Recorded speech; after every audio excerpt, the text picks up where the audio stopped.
जो पर्यायों से पार, ज्ञान स्वभावी आत्मा दे आनंद अपार। ये समय सार परमागम, इसकी आत्मख्याति टीका,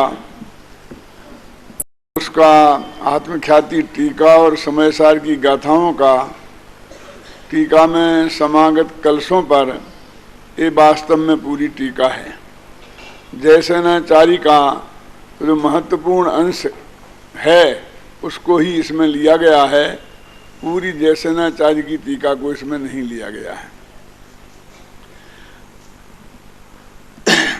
आचार्य अमृतचंद्र इस समय सार के लिए इस ग्रंथ की टीका समाप्त करते समय दो महान विशेषण देते हैं। एक कहते हैं इदम एकम जगत चक्षु रक्षयम, यह जगत का बेजोड़ चक्षु है, ये दुनिया को देखने का एकमात्र ये चक्षु है। जगत में ऐसा कोई दूसरा चक्षु नहीं है। यानी आत्मा का स्वरूप जानना हो और जगत का भी स्वरूप जानना हो तो समय सार के अध्ययन से वो हमारे ख्याल में आएगा। और यहाँ तक लिखा न खलु समय साराद उत्तरम अस्ति, कि समय सार से महान ग्रंथ इस जगत में कोई दूसरा नहीं है। दूसरा अर्थ भी हो सकता है, समय सार माने अपना शुद्धात्मा, उससे महान इस जगत में और कोई नहीं है। इस कारण लोग जैन दर्शन को कभी स्वार्थी धर्म भी कहते हैं। और यदि स्वार्थ का सही अर्थ समझा जाए, स्वार्थ माने परमार्थ, अपने आत्मा का कल्याण, कोई किसी दूसरे के आत्मा का कल्याण तो कर ही नहीं सकता है, तो अपना कल्याण हुआ तो वो स्वार्थ ही हुआ ना। इस जगत का जो स्वार्थ है, जो बदनाम है, बदनाम शब्द है, उस शब्द से जो बात कही जाती है वो वास्तव में अच्छी नहीं है। ख्याल में ना, स्वार्थी होना जगत में, लेकिन उस वो अर्थ यहाँ नहीं है। स्व माने अपने आत्म कल्याण में प्रवृत्त होना, उसका नाम है स्वार्थी होना। मैं थोड़ी सी बात करूंगा कि भगवान महावीर जब दीक्षा लेके जंगल में गए तो वो 12 वर्ष, 12.5 वर्ष के लिए मौन ही रहे। अब ये कहा जाता है कि वहाँ पहले अश्वमेघ यज्ञ होने लग गए थे, यहाँ तक कि नरमेघ यज्ञ होने लग गए थे, हिंसा का तांडव नृत्य हो रहा था। तो उन्हें पशुओं को और मनुष्यों पर दया करके महावीर ने दीक्षा ली। कहा जाता है और अच्छा भी लगता है, हमारे भगवान कितने दयावान थे। लेकिन अध्यात्म की दृष्टि से विचार करें बहन कुमार जी, तो क्या उनने दूसरों के लिए दीक्षा ली थी? क्या दूसरों के लिए दीक्षा ली जा सकती है? क्या दूसरों के लिए दीक्षा ली जानी चाहिए? क्या आत्मकल्याण के लिए ली जानी चाहिए? अरे वे राजा थे, राजकुमार थे, और उस गणराज्य के सबसे बड़े सम्राट चेतक उनके नाना थे।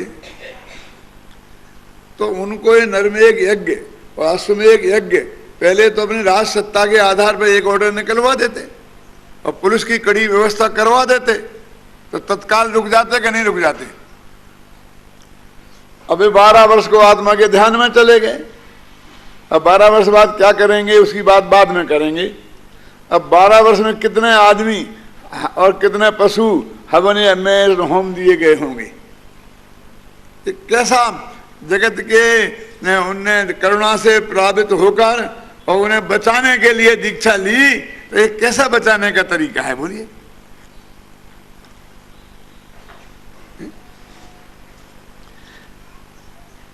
ये एक्शन जो उनका हुआ कि दीक्षा लेने के बाद 12 वर्ष तक मौन, एकदम एकांत ध्यान में रहे, ये बिल्कुल इस बात को सिद्ध नहीं करता है कि जो ये कहा जाता है कि उन्होंने दूसरों के कल्याण के लिए दीक्षा ली।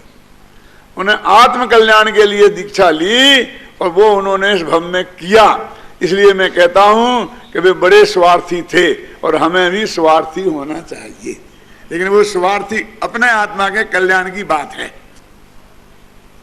फिर उनकी दिव्य ध्वनि में बहुत अच्छा तत्व ज्ञान निकला, उसमें अहिंसा की बात भी निकली और जगत पर उसका प्रभाव भी पड़ा और धीरे धीरे वो चीज भी समाप्त हुई, हिंसा का तांडव नृत्य भी समाप्त हुआ, अश्वमेध यज्ञ भी समाप्त हुए। ये बात तो सत्य है कि उनके दिव्य ध्वनि के माध्यम से ये सब हुआ, लेकिन उन्होंने इसके लिए दीक्षा ली और इसके लिए कुछ किया, ये नहीं है। उन्होंने तो इस भव्य जीवों को आत्मा का कल्याण उनका कैसे हो, ये 5 इंद्रिय के विषयों में से कैसे निकलें, ये जगत की झंझटों से कैसे निकलें, ये राग द्वेष से कैसे पार हों, इसके लिए उपदेश दिया। दूसरों को मारो मत बचाओ, इसके लिए उपदेश नहीं दिया। तो बंधाधिकार में पूरा इस समय सारे में कम से कम 25 गाथाएं होंगी, जिसमें डंके की चोटे कहा है कि निज आयु क्षय से मरण हो, यह बात जिन्हें वरन कही, तू बचा कैसे सकेगा जब आयु दे सकते नहीं। निज आयु क्षय से मरण हो, यह बात जिन वर ने कही, तुम मार कैसे सकोगे जब आयु हर सकते नहीं।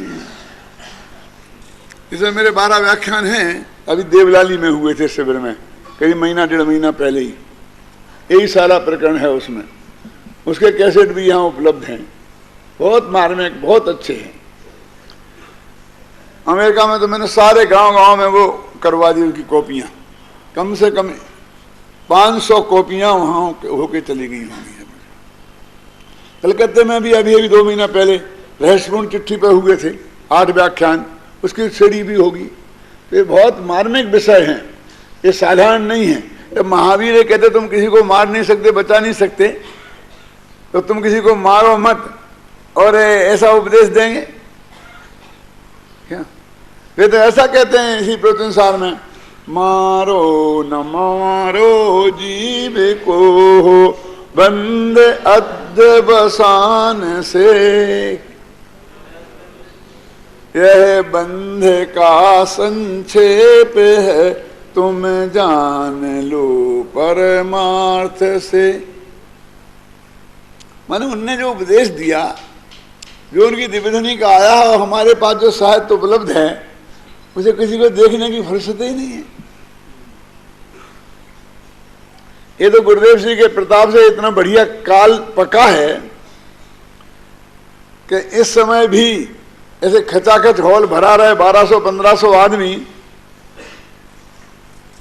और 10 दिन तक लगातार इस तत्व ज्ञान को सुनने के लिए, और कितनी तकलीफें उठाते हुए। आप सब जानते नहीं हमारे पास कितनी जगह है, 100-200 आदमी मुश्किल से समाये, लेकिन ये तो आकाश द्रव्य की कृपा है कि आप सब लोग इतने यहाँ पर ठहरे हैं। बाहर हम बहुत कोशिश करते हैं, सबसे मकान लेते हैं, महेंद्र भाई की कृपा से सब कोशिश करते हैं, लेकिन वो कोई जाने ही नहीं चाहता। जो जगह लेते हैं वो खाली पड़ी रहती है, इस हॉल में लेटे रहते हैं, रात में भी यहीं सो जाते हैं। सुबह 4 बजे से यहाँ पर वो शुरू हो जाता है भक्तांबर का काव्य का पाठ, फिर गुरुदेव का प्रवचन। अब बेचारे सो भी नहीं पाते हैं ढंग से, क्यों?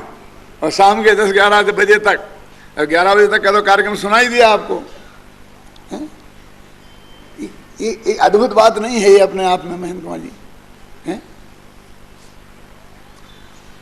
पहले के जमानों में नाटक आदि कार्यक्रम इसलिए किए जाते थे कि भीड़ इकट्ठी हो जाए, नहीं तो पंडित जी के प्रवचन सुनेगा कौन, तो नाटक की भीड़ इकट्ठी करके और नाटक के बीच में पंडित जी का प्रवचन करा दो, जबरदस्ती उनके गले में पिला दो। क्या कोई महासमिति वगैरह का अधिवेशन वगैरह करना हो, क्या आज उल्टा हो गया है मामला। अब वही पंडित जिनके लिए भीड़ जुड़ाने के लिए सांस्कृतिक कार्यक्रम किए जाते थे, अब सांस्कृतिक कार्यक्रमों में भीड़ जुड़ाने के लिए उन पंडितों के प्रवचन का उपयोग किया जाता है।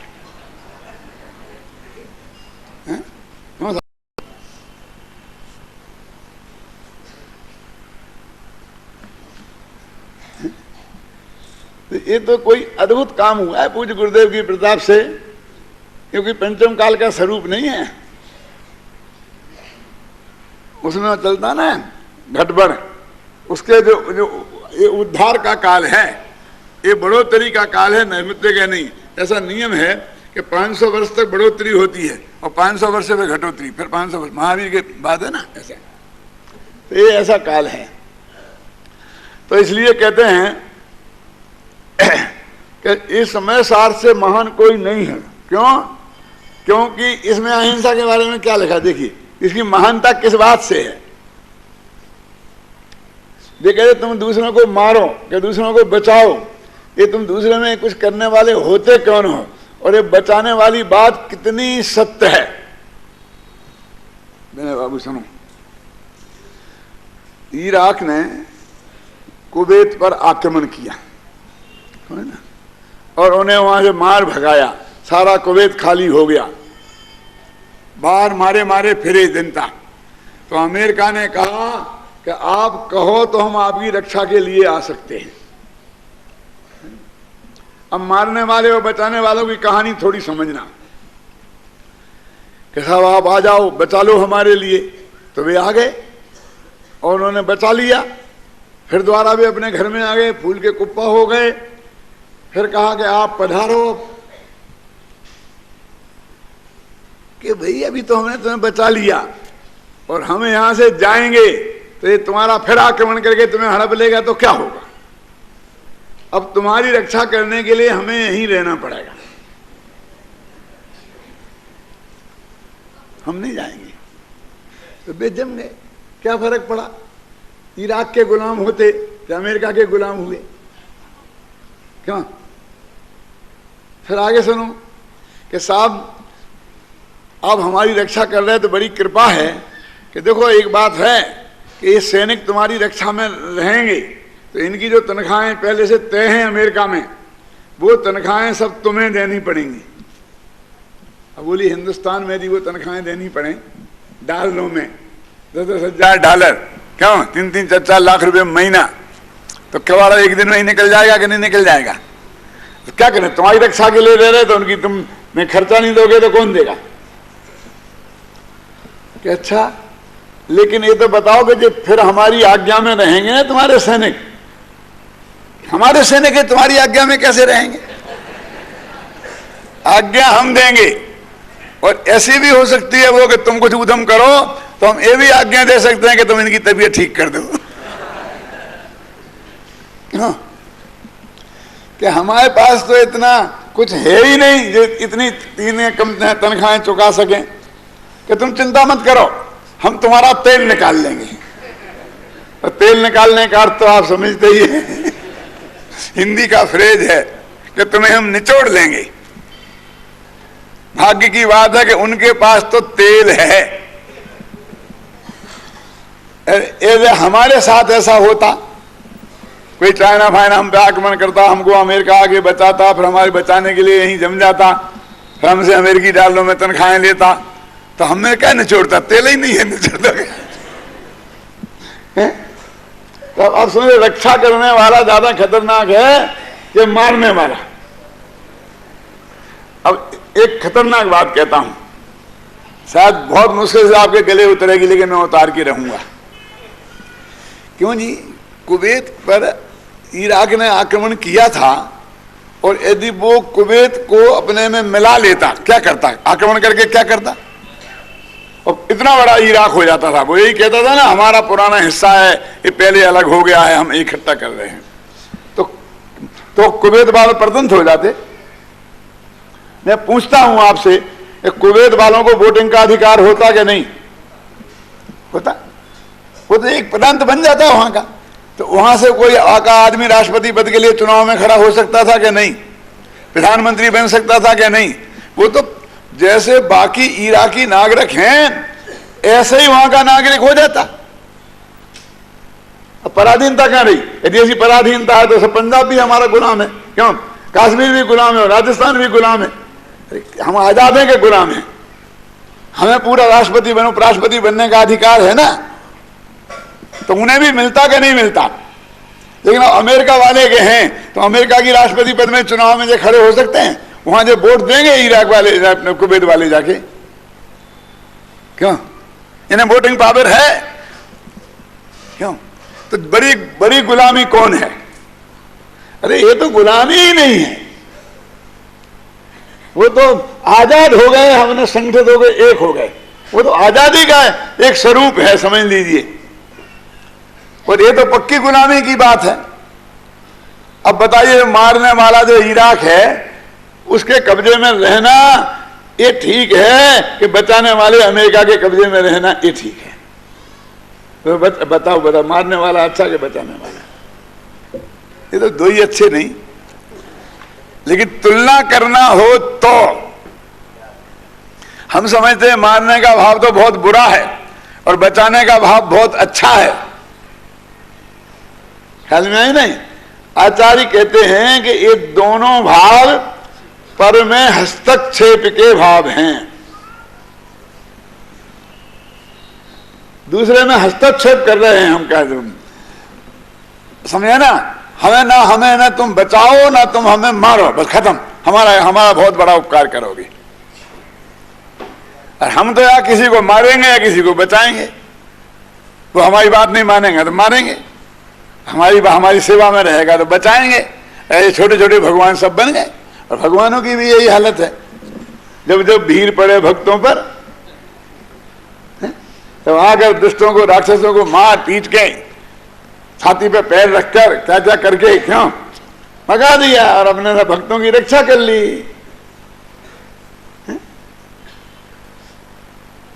तो वही हम उनके भगत भी हम यही करेंगे।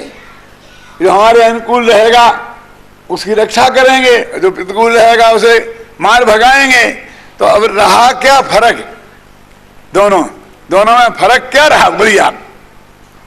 इसलिए कहते हैं भाई कि ये तो दोनों चीजें राग देश की जनक हैं।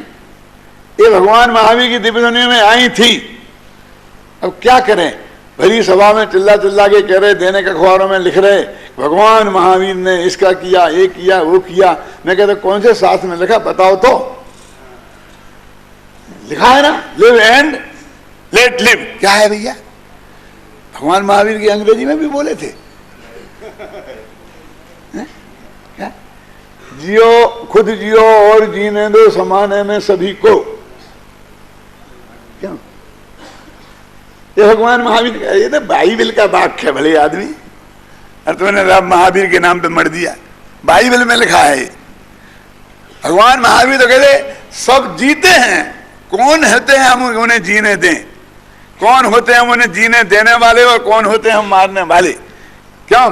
जब उनके आयु का कर्म खत्म हो जाएगा तो वे मरेंगे, तो हमारे जीने दो से क्या होता है बोलो? क्यों? और आयु कर्म रहेगा तो हमारे मारने के भाव से भी क्या होता है? ये तो उसकी आजादी में दखल है। ये कहाँ महावीर का वाक्य है? जो महावीर के वाक्य के नाम पर हमने सब जगह लिखवा दिया है, जिन्हें और जी दो, जियो और जीने दो, महावीर का सिद्धांत, जियो और जीने दो।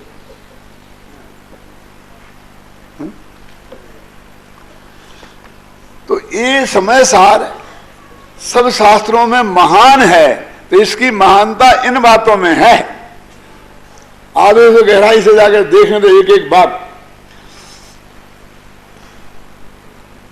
इस समय सार का समापन करते हुए आचार्य कुंद कुंद स्पष्ट शब्दों में स्वयं लिखते हैं कि जो व्यक्ति शब्द से और अर्थ से इसको पढ़ेगा, उसका भाव समझेगा, वो निश्चित रूप से उत्तम सुख को प्राप्त करेगा।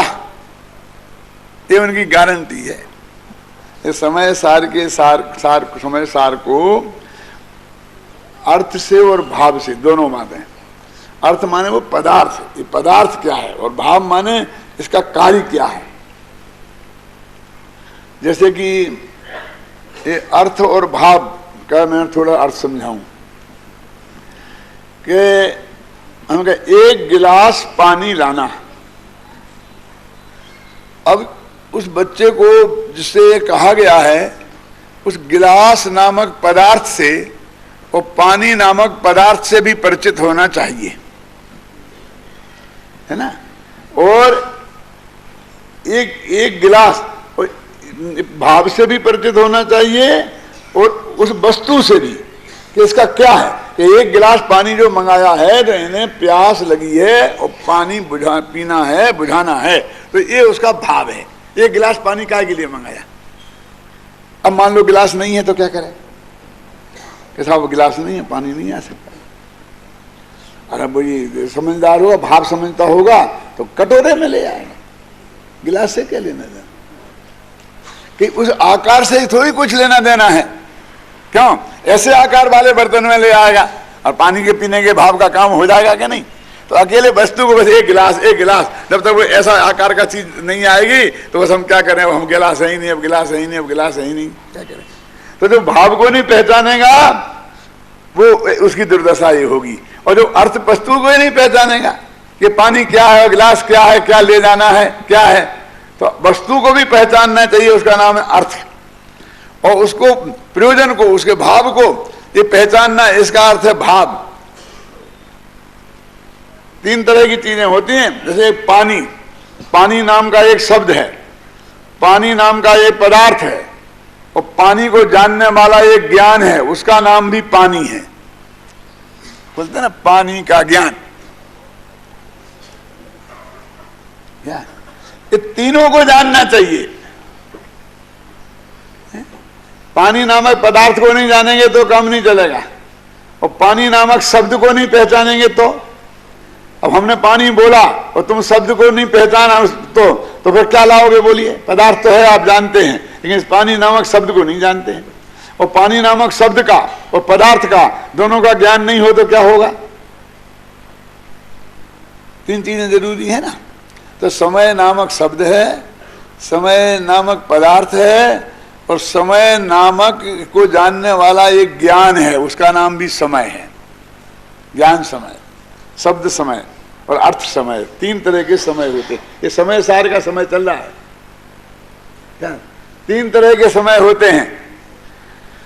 समय नामक शब्द जो समय नामक पदार्थ का वाचक है, समय नामक अर्थ जो समय नामक शब्द के द्वारा कहा जाता है, और समय नामक ज्ञान जिसने उस समय नामक शब्द को और अर्थ को जाना है और उनके संबंध को जाना है, वो समय नामक ज्ञान क्या, उसको बताने वाला ये समय सार नामक ग्रंथ है ना। वो रजनी छाबड़ा के मंगलाचरण में है, सार पदार्थ आत्मा है ना, सकल पदार्थ जान, सब पदार्थों में सारभूत पदार्थ ये भगवान आत्मा है। तो समय माने क्षय द्रव्य और सार माने आत्मा, और समय माने आत्मा तो सार माने द्रव्य कर्म, भाव कर्म और नो कर्म से रहित शुद्ध पारिणामिक भाव, ऐसा अर्थ किया जाता है। तो देखो अब आत्मख्याति का जो कलश है, अब उसकी चर्चा करते हैं। नमः समय साराय स्वानुभूत्या चकाशते चित स्वभावाय भावाय सर्वभावांतरिच्छिदे। इसका हिंदी पद्यानुवाद है, नीचे देखो। निज अनुभूति से प्रकट चित स्वभाव चिद्रूप सकल गे ज्ञायक नमो समय सार सदरूप। ये जो सदरूप है ना, ये भावाय का अनुवाद है। ये जो चित स्वभावाय है ना, चित स्वभावाय का अनुवाद है। फिर ऐसे सब सकल गे ज्ञायक तो सर्वभावांतरिच्छिदे, इसका भी अनुवाद है, समझे ना। और स्वानुभूत्या चकाशते तो निज अनुभूति से प्रकट, ये स्वानुभूत्या चकाशते का मैंने पूरा एक एक शब्द अक्षर से उसकी भाव इसमें बना हुआ है। और इसका अर्थ भी फिर सरल है कि निज अनुभूति से प्रकट कब मिलेगा ये भगवान आत्मा, कि आत्मानुभूति से प्राप्त तत्व मैं ज्ञानानंद स्वभावी हूं। चित्त स्वभाव वो चैतन्य स्वभावी है, और सदरूप वो वस्तु है। मैं आकाश आदि के भांति एक वस्तु हूं, ऐसा आता ना। और सकल गे गायक, सारी दुनिया को जानने वाला है, ऐसा समय सार शुद्ध चैतन्य स्वरूप है। तो देखिए अब इसमें 3-4 विशेषण हैं। एक समय सारा है, मन समय सार, एक चित स्वभाव है, एक भावा है, और एक सर्वभावांतरच्छेदे, एक सुखानुभूत्या चकास्ते। देखो आप जानते हैं नमः के योग में चतुर्थी का प्रयोग होता है, ये हमारे विद्यार्थी सब जानते हैं। सब क्या होता है नमः के योग में, और काय काय के योग में होता है नमः, स्वस्ति, स्वाहा, सुधा, ये सब शब्द में चतुर्थी का प्रयोग होता है। तो ये भाव की जगह भाव क्यों नहीं लिखा, भावा है क्यों लिखा, चित स्वभाव क्यों नहीं लिखा, चित स्वभाव है क्यों लिखा, ख्याल में है ना। तो कहते हैं कि चतुर्थी का प्रयोग है, चतुर्थी विभक्ति होती है एक, रामा से रामाय, नमा के योग में चतुर्थ, राम के लिए नमस्कार हो तो रामाय नमः, है ना। आप भी जो ओंगरी बोलते हैं ना, इसमें बहुत गड़बड़ी होती है। महावीर जिनेन्द्राय, है ना, अनर्घ पद प्राप्ताय अर्घम नृपांति स्वाहा आता ना, तो जिनेन्द्राय, तो यहां तो नमा नहीं है, फिर क्यों आ गया है जिनेन्द्राय, तो स्वाहा सुधा इनके योग में भी चतुर्थी का प्रयोग होता है। स्वाहा बोला ना अंत में, इसलिए यहां महावीराय हो गया।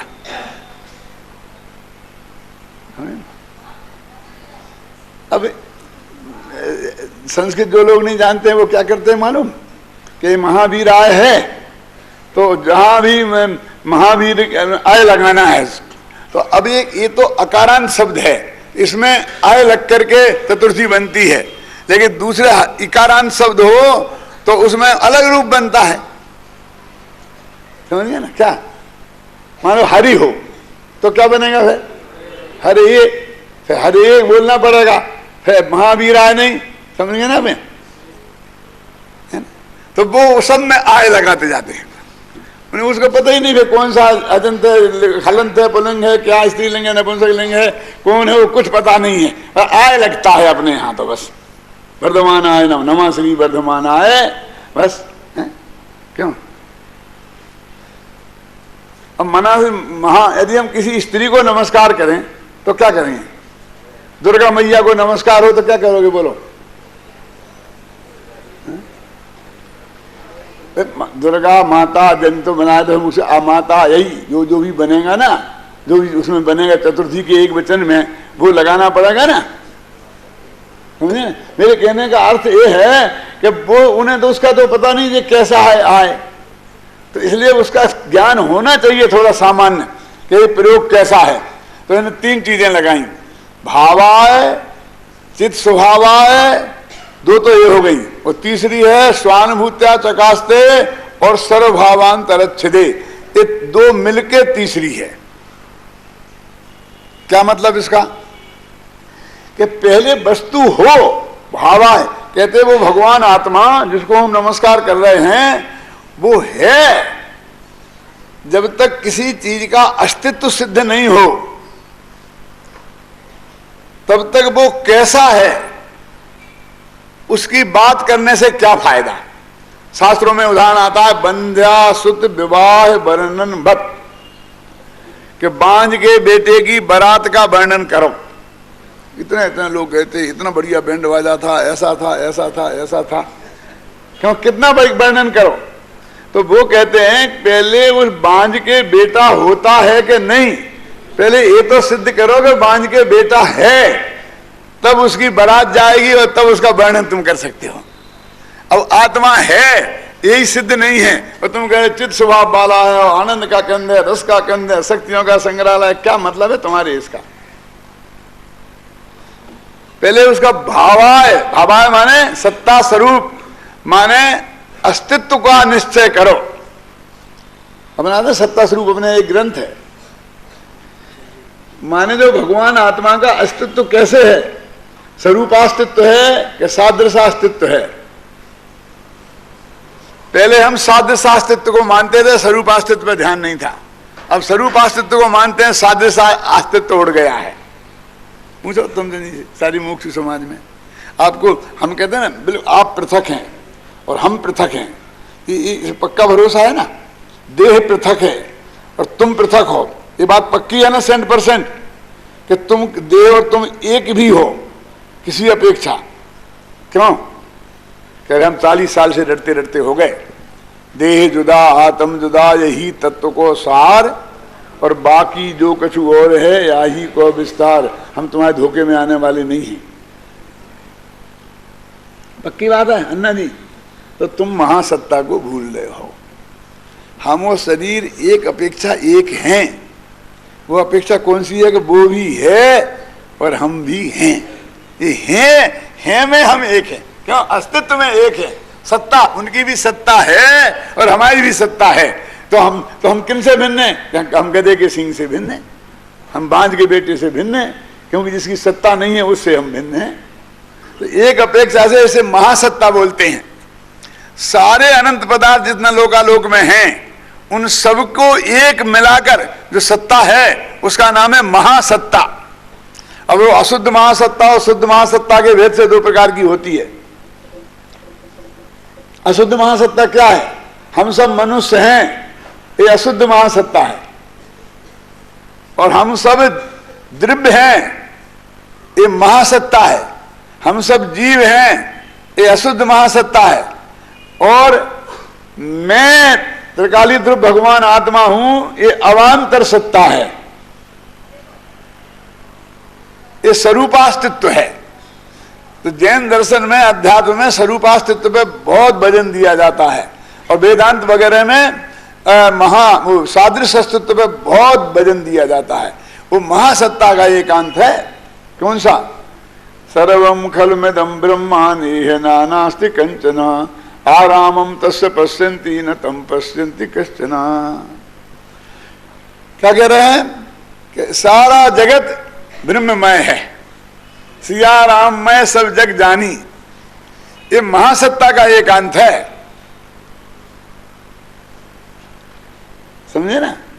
और यदि सादृश्य अस्तित्व का एकांत है और हम तो बिल्कुल पृथक हैं दूसरे के, हम किसी भी अपेक्षा दूसरे के साथ हमारी एकत्व नहीं है, समानता नहीं है, तो वो सादृश्य स्वरूपास्तित्व का एकांत हो जाएगा।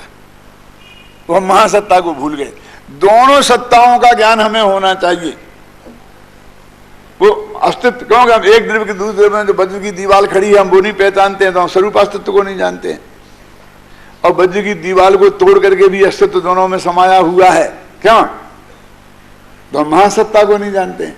अब विचारना कि हम दो सत्ताओं में से दोनों बातें हमें एक साथ स्वीकार हैं कि नहीं है, तो फिर प्रवचनसार पढ़ना अथवा सत्ता स्वरूप ग्रंथ पढ़ना। सत्ता का क्या मतलब है? तो वो कहते कैसे जाने किसकी सत्ता है?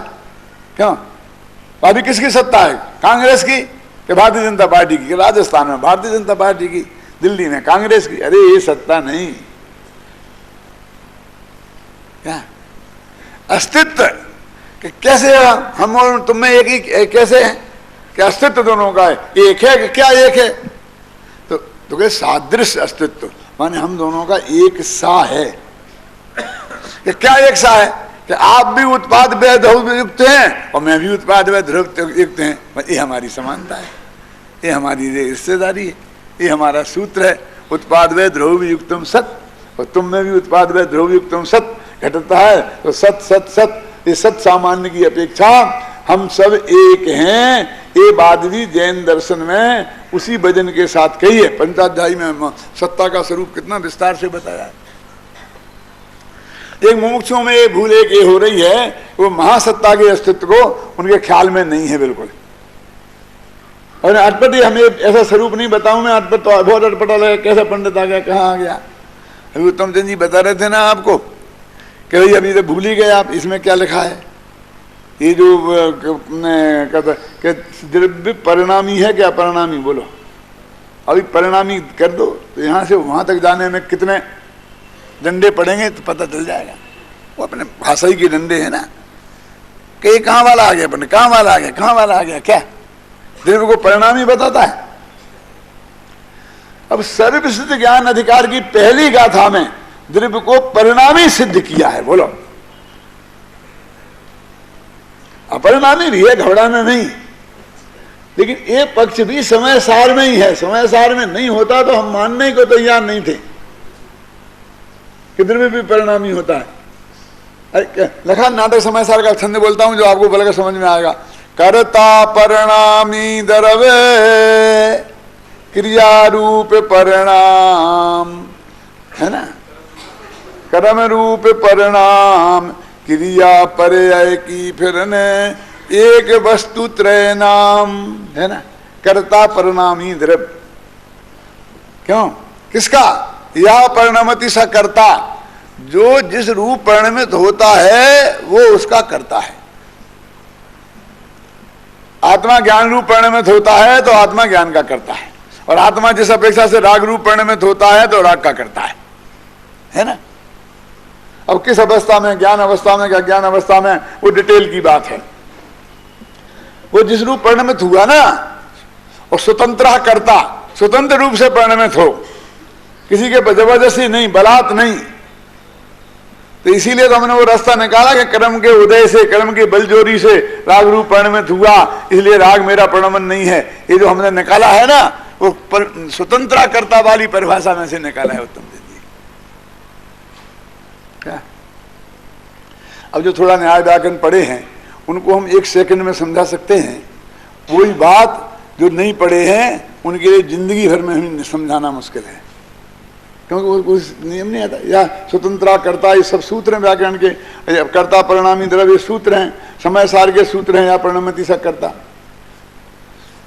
तो हम क्या समझते हैं कि परिणमति माने जो होना है उसमें फेरफार करने का नाम हम परिणाम कर्ता होना मानते हैं। उत्तम जी ने कितने बढ़िया तर्क दिया कि आप अपनी पर्याय के कर्ता तो हो, अच्छा आप बन जाओगे, हमें नहीं करने। सावला जी, हमें नहीं करने, रोको, पर्याय से रहित हो जाएगा द्रव्य, हमें नहीं जानने, हम तो पर को जानेंगे नहीं। है तुम्हारी हिम्मत, कर लो, नहीं जानो, क्यों, बोलो आप मुझे, हम उसके कर्ता नहीं बनेंगे। तो तुम कह दो कि हम कर्ता नहीं हैं, हम बने चाहे नहीं बनो, लेकिन तुम उस रूप होगे और होगे, वो तो होने ही वाला है। तुम ये कहोगे हम करा तो नहीं कर, तो फिर काय के करता रहे। तो अब समझिए ना, एक समय भी में वो द्रव्य परिणमित हुए बिना नहीं रहेगा। है तुम बेहोश पड़े हो तब भी परिणमित रहा क्या नहीं, तब भी परिणमन हो रहा उसमें क्या नहीं। ऑपरेशन में हमको बहुत इंजेक्शन लगा लगू के ऐसा बेहोश कर दिया कि हमें ना 10-10 दिन तक होश में नहीं आए, तो परिणमन रुक गया, क्योंकि हम तो करने की हालत में ही नहीं थे। बोला, जब किसी द्रव्य का परिणमन एक समय को रुक नहीं सकता है तो किसी के अधीन वो कहां रहा। तुम रोक दो हमारा परिणमन, हम रोक देते तुम्हारा परिणमन, क्यों। कल तक आप 70 वर्ष और 1 दिन, 1 माह और 1 दिन के थे, और आज 70 वर्ष 1 माह और 2 दिन के हो गए। बदल लेते, कौन नहीं चाहता, सब बदलना चाहते हैं। छाबड़ा जी का बस चलता तो वे अभी तक 25 वर्ष के ही बने रहते।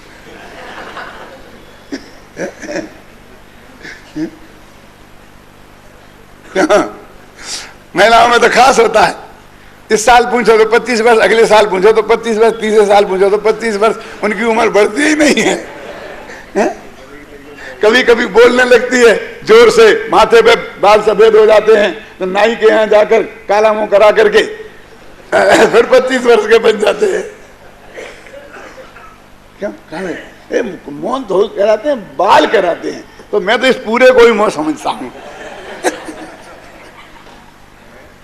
क्या अरे जितना जबरदस्त ये है कि द्रव्य अपरिणामी है, उतने ही जबरदस्त बात यह है कि द्रव्य परिणामी है। अपरिणामी और परिणामी दोनों द्रव्य में से ही हैं, और सभी द्रव्य परिणामी और अपरिणामी हैं, इसलिए हम एक महासत्ता के अंतर्गत हैं। हमारा स्वरूपास्तित्व भी है, महासत्ता भी है। क्या गजब है, मैं भारतीय भी हूं और मैं राजस्थानी भी हूं और मैं जयपुरिया भी हूं। इन तीनों में कहां झगड़ा है, बोलो मुझे महेंद्र भाई। है? हाँ, ये मैं कहूंगा मैं मध्य प्रदेशी भी हूं, राजस्थानी हूं तो झगड़ा हो जाएगा। मैं पाकिस्तानी और हिंदुस्तानी तो झगड़ा हो जाएगा। एक प्रांत में और देश में तो मैं अपने को भारतवासी भी मानूं और राजस्थानवासी भी मानूं और जयपुरवासी मानूं, इसमें कहां दिक्कत है? कि दो दो जगह के वासी कैसे हो सकते हो? कि दो जगह बसना ही नहीं है क्या? बसना तो एक ही जगह है और उसी को तीन तरीके से देखना। प्रांत की अपेक्षा राजस्थानी हूं, नगर की अपेक्षा जयपुरिया हूं और देश की अपेक्षा भारतवासी हूं। क्यों? और अब और जरा बताऊं, और अब सिद्धांत की अपेक्षा सोनगढ़िया।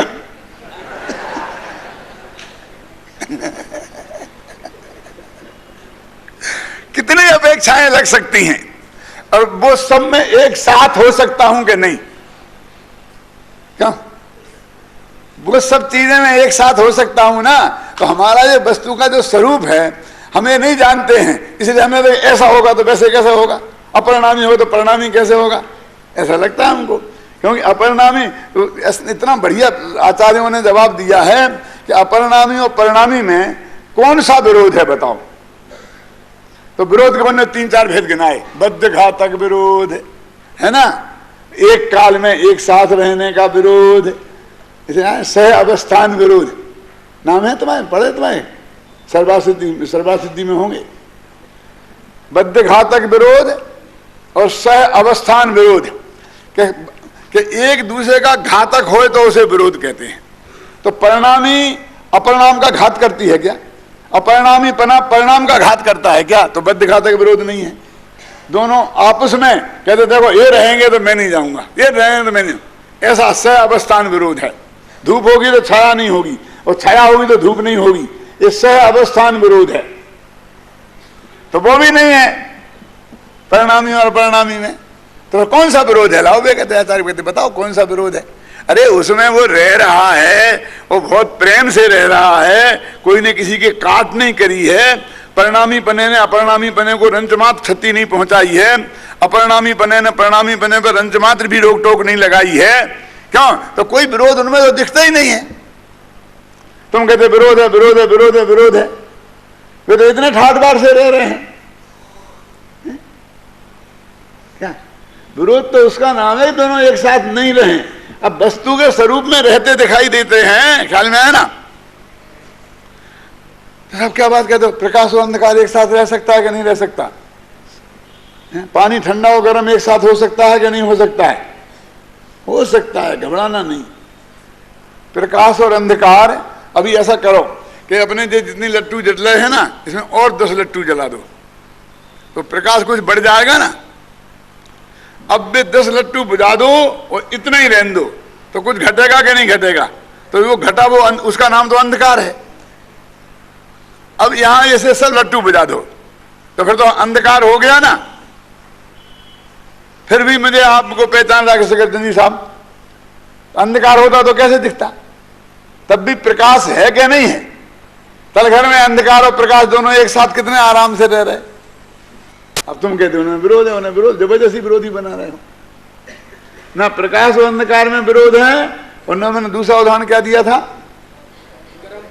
गर्म पानी और ठंडा पानी। अब एक बाल्टी में रखो गर्म पानी, फिर एक बाल्टी में बगल में रखो ठंडा पानी, और तीसरी बाल्टी में रखो उससे भी चौगुना गर्म। अब वो सेंटीग्रेड मिलीमीटर आप समझ लेना, डिग्री। अब इस बाल्टी में हाथ डालो, इसमें डालो तो ये पानी गर्म है कि ठंडा? इस ठंडे की अपेक्षा गर्म है। और इसमें खोलते हुए पानी में डालो और इसमें डालो तो ये ठंडा और ये गर्म है। बोलो, एक साथ इसमें ठंडा भी और गर्म भी है। इस जैसा खोलता गर्म नहीं है इसलिए ठंडा है, इस जैसा बर्फ जैसा जम जाए ऐसा ठंडा नहीं है। बोलिए, अरे हम तो कितने अच्छे अभ्यासी हैं। खत्म करता हूं 1 मिनट में, घबराना नहीं। कल तो मुझे भूल ही गया कि कितने बजे शुरू किया था। आज मैंने याद रखा है और मैंने इंतजाम भी किया था। अन्ना जी से कह दिया था कि भाई मेरे को तुम टोक देना, मुझे कोई टोकने वोकने में कोई डर नहीं लगता। क्या तो क्या कह रहा था? बोलो, क्या समझा रहा था मैं लास्ट में?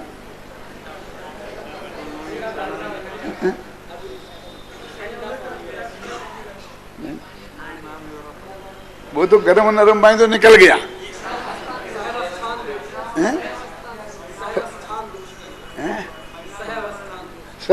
तो वे तो पुरानी बातें हो गई। ये लास्ट में मैं जो मैं बात कह रहा था कि वो दोनों चीजों को एक साथ रहने में कुछ भी विरोध नहीं है। वे बहुत प्रेम से एक साथ रह रही हैं और हमें विरोध है, विरोध है, विरोध है, विरोध है।